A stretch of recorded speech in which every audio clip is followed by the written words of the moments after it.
I think there was a misunderstanding on my behalf when it came to the Call of Duty of 2025. For some reason, I don't know if it was the Twitter talk or just me looking at things maybe too quickly, that I didn't realize that Call of Duty 2025 isn't a remake of the original 2012 game they released over 10 years ago. Initially, I thought that the game that we were going to get next year was going to be a remake of Black Ops 2, and it was maybe going to soft reboot some things, or maybe retcon a couple things, or maybe confirm a couple things to be true or not to be true. I thought that they were just going to give us like Black Ops 2 with updated graphics and engine overhaul and just basically make it a current gen game. And that's what I thought. I thought we were going to revisit the story of David Mason with Menendez, Alex Mason, Frank Woods and everything, but it was all going to be current. And some fans also think that to be true, because I've seen some comments on recent videos of mine talking about how 2025 is going to retcon some stuff from Black Ops 2 as it's a remake. But it's not a remake, and I don't think that it's ever been a remake. And this story came about a few weeks ago when I was watching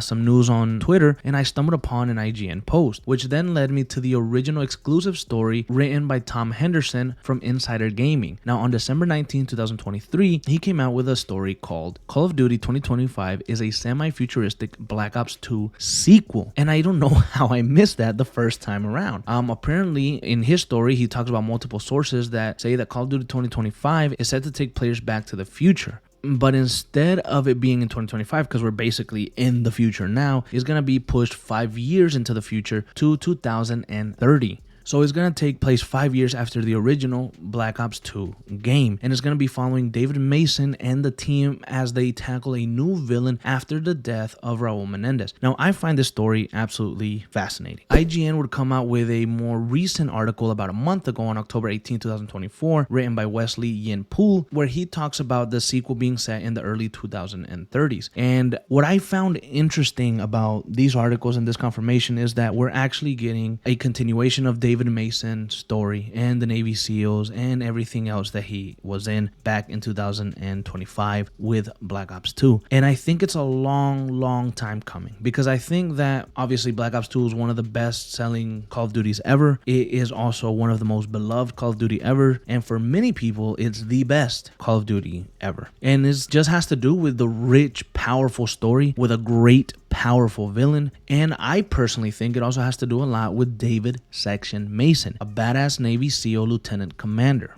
I just feel like Section was one of those characters that should have been in the same vein as maybe a Captain Price, maybe a Frank Woods, maybe an Alex Mason. It just felt like he was the next big thing for Call of Duty. But he came out and then nothing ever happened with him afterwards. I mean, after Black Ops 2 in 2012, we went into 10, 12 years of completely different characters, completely different times. And yeah, I definitely think that he's one of the most wasted characters ever, because we got him for one game and then we never really see him again besides Call of Duty Mobile, which, whether we take that seriously or not, I think is up to the consumer. But I always just felt that it was just a missed opportunity to not capitalize on David Mason. He has the history. He's the son of Alex Mason. Why not? And I find it funny because when we check out some of his wikis or whatever, it says that his aliases are Section, David, Hotshot, Kid, Alpha Delta, and the one that stands out to me the most is Kid, because in 2025, when Black Ops 2 takes place, David Mason is about 45, 46 years old, because he was born in 1979. So by the time the 2030s rolls around, he's going to be in his 50s. He's going to be like 51 and up. I mean, that's crazy to me, because he looks face-wise, body-wise, it looks like he's about in his mid-30s to maybe at the most late 30s. He doesn't look anywhere in his 40s, doesn't show it. We know how ages work in Call of Duty. We've talked about this many times. I mean, look at Adler in Black Ops 6. I mean, I'm pretty sure he's in his late 50s and he was just, you couldn't tell. So obviously it's not going to be a big deal that he's going to be in his 50s, but it is going to be maybe a little odd depending on what kind of things he decides to do. Now, I hope that Rich McDonald comes back to do the motion and facial capture and the voice actor, everything. I hope he comes and does everything again, because if you didn't know, David Mason is modeled after Rich McDonald, the actor, who is an actor who has come out in other military roles like Generation Kill, like SEAL Patrol and things of that nature. And